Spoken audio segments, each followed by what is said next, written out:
What's up, guys? It's me, Jelena, your shakalang pinasalapi dito sa Saudi Arabia slash volleyball fan. So, for today's video, sayang-saya tayo. Kita niyo bang may touch of purple yung aking suot at favorite Hello Kitty ko pa yarn? Char. Kasi naman, happy tayo for today's video. Alam kong late reaction na to, late video na to, late upload na to.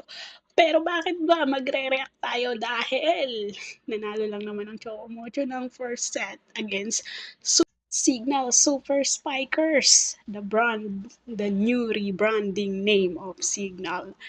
Pero doon pa rin ako sa Chocomucho. Alam niyo kung bakit? Kasi naman, grabe naman yung laro nila for today.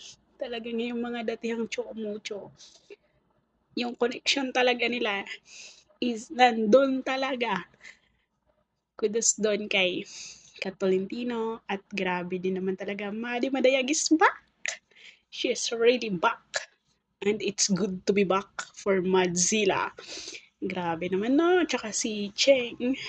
Siyempre, si Des Cheng natin. Talagang scar na scar din ang mema. At siyempre, tribute ni Tia Andaya. I think I have a new favorite setter na ngayon. Char. Grabe naman, napapawaw ako sa mga jump set niya at talagang may connection na siya sa mga Chocomocho player. Intact na intact, grabe. Lalo na kay Madi Madayag. Napaka, ano mo yun, yung mga real quick attack ni Madi na set ni Tia Andaya din. Parang nagmamatch yung set ni Tia Andaya sa natutunan ni Madi Madayag sa Japan, which is sabi niya nga ang bilis ng playing game ng Japan. So, alam niyo yun, isa yun sa mga kinatuwa ko, ang pagbabalik ni Madzilla at ni Kat Tolentino together with Dina Wong, of course.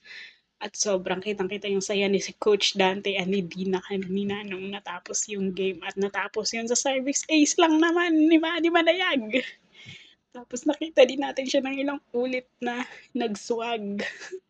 Nakakamiss yun. And isa pa, balita ko nanood daw ng game si Iya Laure. Is this a sign? Or yun lang talaga, nanood lang talaga siya ng PBL, huwag tayong assuming. Pero what if, no, may Madi Madayag na may Iya Laure pa. O, di ba? Nagsama yung dalawang swagger. Pero bago yon, enjoy na muna natin. Yung Chocomucho na walang import. Grabe talaga, no import needed. Yan yung team na sinusuportahan natin dati pa hanggang ngayon. Di ba? Ang tagal nating hinintay yung game nila na ganyan. Kasi 'di ba yung mga last conference, wala eh kasi syempre ang daming injured, wala yung ibang player. Pero ngayon, kitang-kita naman natin kung paano maglaro ang Chocomucho. At ayun, sino yung nagulat? Sino yung nag-alala kanina kay Tang Ponce? Grabe yung kaba ko, muntik akong maiyak. Yung ang tagal niyang bumangon, tapos akala ko talaga hindi siya magiging okay. Tapos biglang tumayo at bumalik sa game nang walang kaabog-abog. The game must go on kahit mabagok-bagok na. Kaloka yung babaeng yun.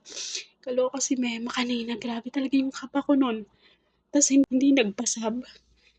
Di ba? Pero grabe. Deserve na deserve niya yung ano, player of the game.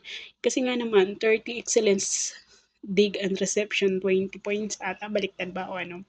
Basta yun. Congratulations! So, watch natin yung next game nila. Abangan din natin yun. Wala pang effort yan. So, sa mga nagsasabing nag-uumpisa na naman ang kayabangan, ba? So, yun lang. Bye!